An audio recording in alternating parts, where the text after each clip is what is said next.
Chapter 8. 6 feet under, 3 towns over. The kids spent the rest of the afternoon combing through dusty piles of old county records, desperately searching for anything that could help them make sense of Mr. Tolliver's cryptic utterance. Luca tried to shake the thought of Gran's basement, but his focus wavered. Explosives, messages hidden in jam, dossiers on various town figures, and a corkboard threaded with photos. Gran was the only family he had left. He still couldn't bring himself to believe the worst. But the old map with the symbol of explosives in town square made that difficult. As the sun began to set, the kids were no closer to the truth.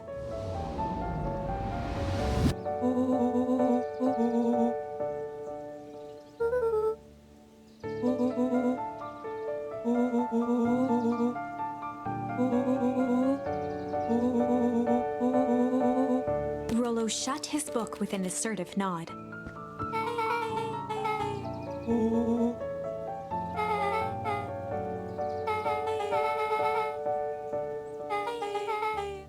Rollo muttered under his breath.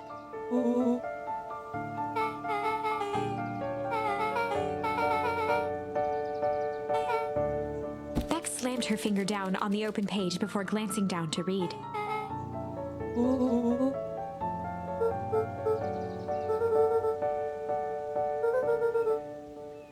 Something tickled the back of Luca's mind.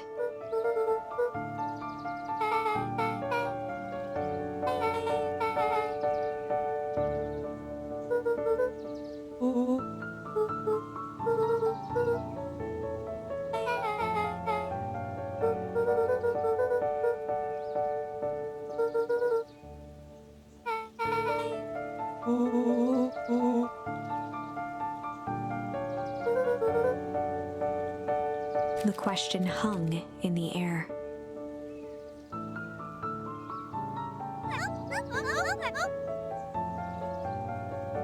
Beck rubbed her eyes.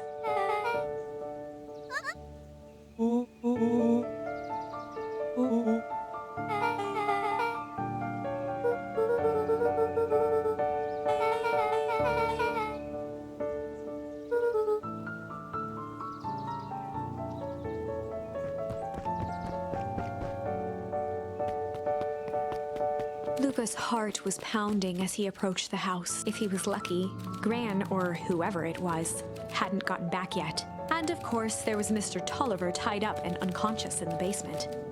Dealing with him would be the first order of business. Luca shook out his arms to calm his nerves before entering.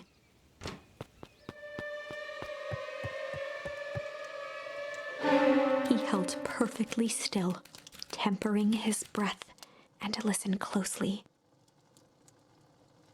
She was asleep. His only hope was that she hadn't found Mr. Tolliver before dozing off.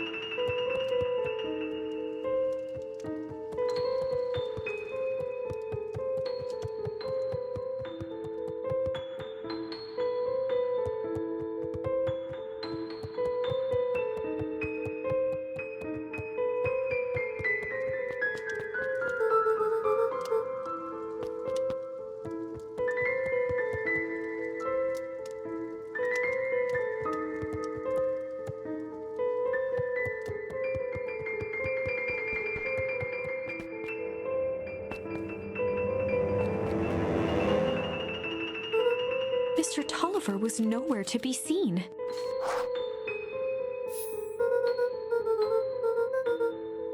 Or maybe Gran knew everything. Luca's hungry stomach groaned. Not realizing it, he'd gone the entire day without eating. Luca rushed over to the pile of jam jars, unscrewed one, and shoveled a handful into his mouth. He flipped the lid to read the label.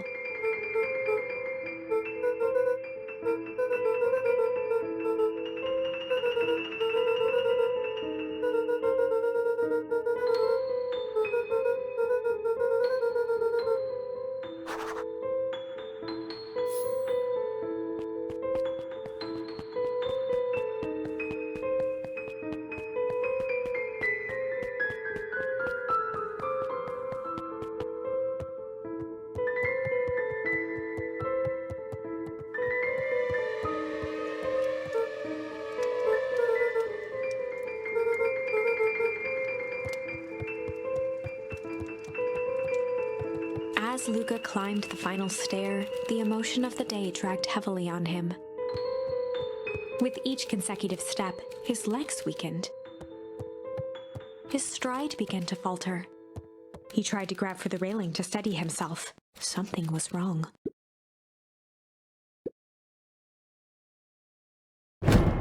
Luca groaned and tried to move. His limbs might as well have been bolted to the ground. Through numb lips, he mumbled just before falling asleep.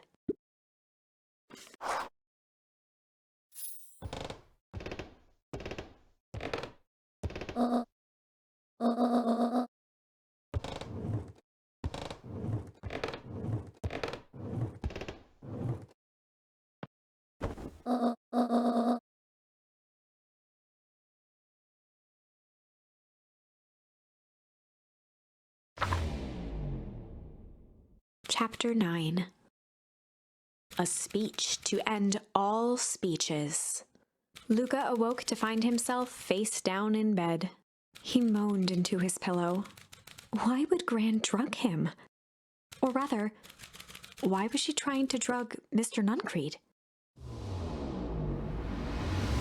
Shaking the questions from his woozy head, Luca snapped back to the matter at hand.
Augustus Valentine nervously wiped his brow.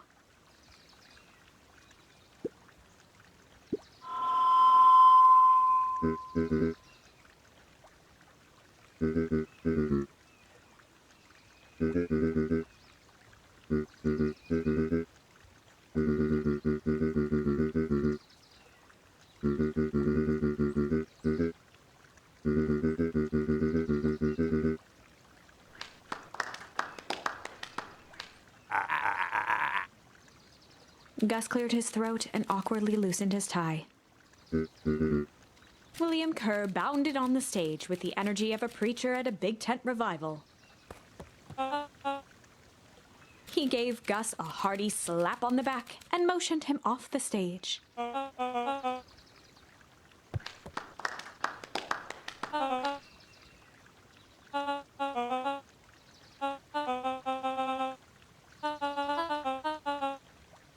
Mr. Kerr pulled a thick stack of note cards out from his vest.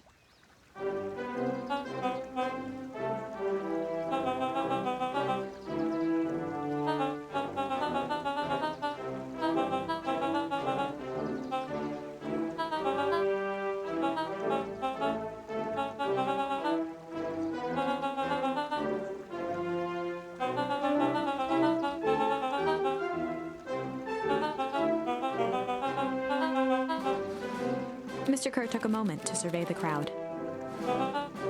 He wiped away a single tear.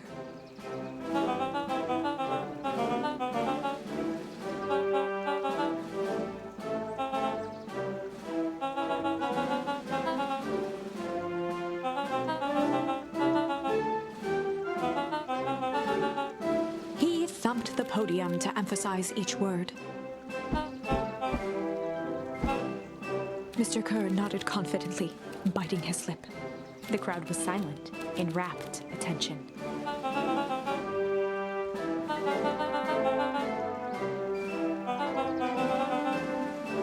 Mr. Kerr methodically made eye contact with each section of the crowd.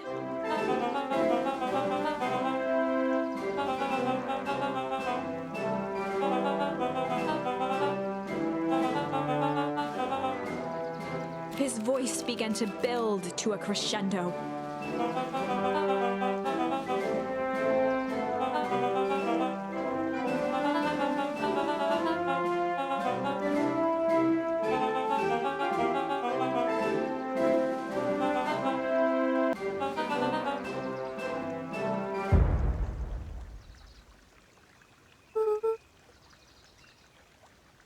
The crowd began to look around nervously.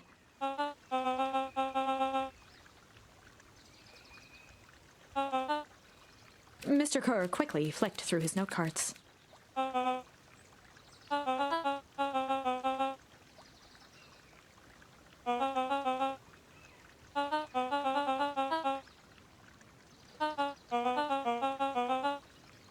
He raised his hands up to the heavens.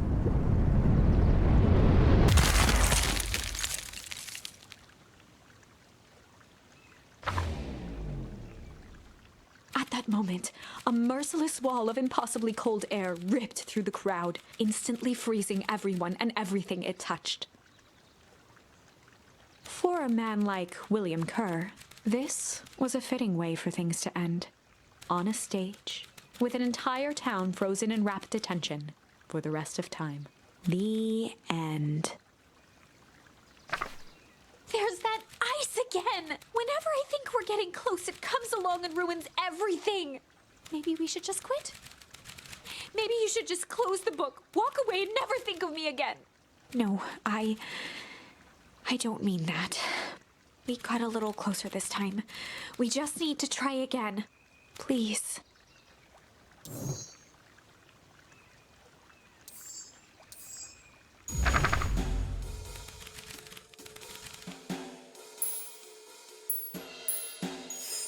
They'd run the classic good cop, sly cop interrogation. Luca and Rollo ducked behind a barrel, leaving Beck to her task. With a few crisp snaps, she roused Mr. Tolliver.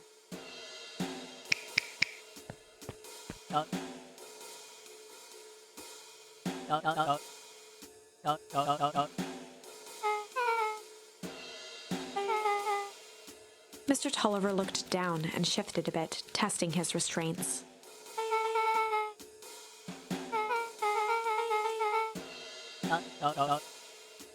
Beck caught herself before letting the surprise manifest on her face. She'd already gotten him to reveal his relation to Gran. This was gonna be easy.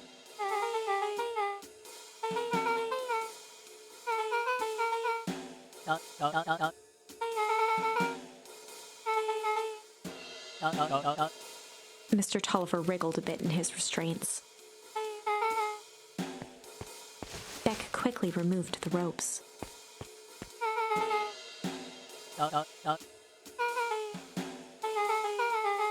Mr. Tolliver rubbed the growing knot on his forehead. Beck twirled her hand, as if to prompt Mr. Tolliver to finish her thought. Beck shook her head and clicked her tongue. Mr. Tolliver let out an amused huff in agreement.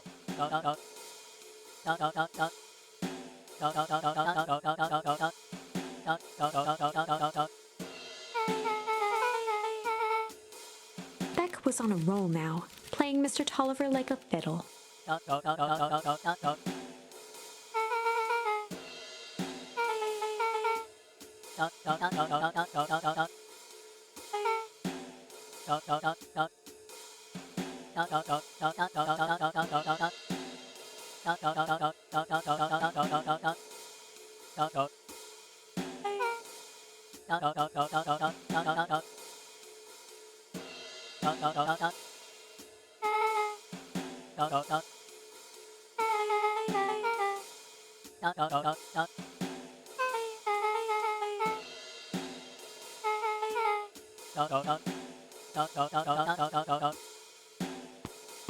Heading for the stairs, Mr. Tolliver hesitated and turned to Beck with a puzzled look. She grinned and gave him a peppy wave. With a shrug, he continued up the stairs, whistling a jaunty tune.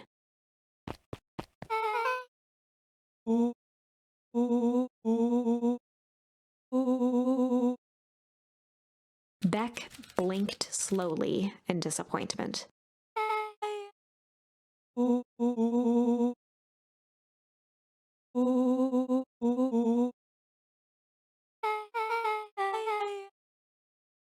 She turned to the table and began tearing small scraps of paper.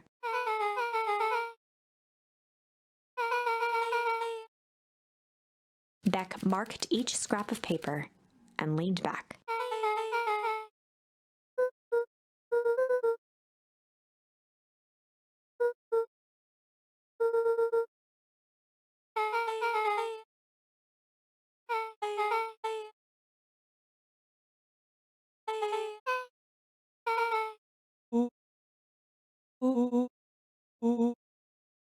Luca and Beck looked at Rollo with amazement.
Gus looked around nervously.